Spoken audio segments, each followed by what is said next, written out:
I've grown dozens and dozens of different types of tomatoes over the year, and one question I've gotten several times is if I could grow just one tomato, what would it be?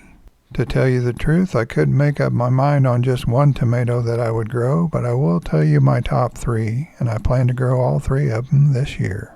I know some of you are thinking that it might be something like this beautiful, great-tasting Cherokee Purple, or another great-tasting tomato, Black Creme, or another one that's the favorite of a lot of folks, Brandywine. But believe it or not, none of those three made my list. Because taste isn't the only thing that I consider when trying to decide what tomatoes to grow. So let's just go over the criteria I use to pick out a tomato to grow.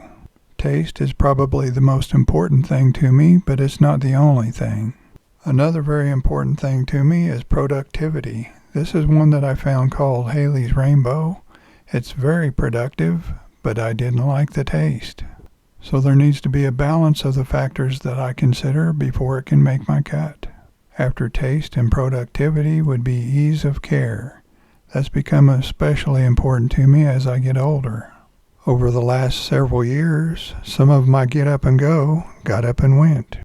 That's why for the last several years I've concentrated on dwarf tomatoes rather than indeterminate tomatoes. I think they're just easier to take care of for me. The dwarf tomatoes that I prefer top out at around 4 feet tall, or about 1.2 meters. Another thing that's important to me is how well a tomato sets on once the weather starts to get warm. Some indeterminate types of tomatoes struggle to set fruit in our hottest months, even using shade cloth. So now that I've covered the 4 main things that I consider when choosing a tomato to grow, let's get to my top 3 favorite tomatoes to grow. Number 3 on the list is a cherry tomato called Sun Gold. This one is the only indeterminate variety that I plan to grow this year. Even though it is an indeterminate, it has great taste, great productivity, and it sets very well in the heat because it is a cherry tomato. Even though it will take a little more work than the dwarf types, it scores excellent in the other 3 factors, so that makes it worth growing to me. Number 2 on my list is a dwarf variety called Baronia.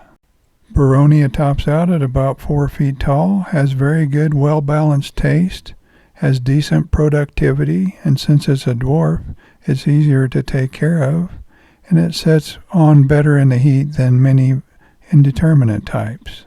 Before I tell you what my number 1 is, let us know what your top 3 are if you could only grow 3 types of tomatoes. Number 1 on the list is another dwarf variety called Rosella Purple. Like Baronia, this one tops out at about 4 feet tall.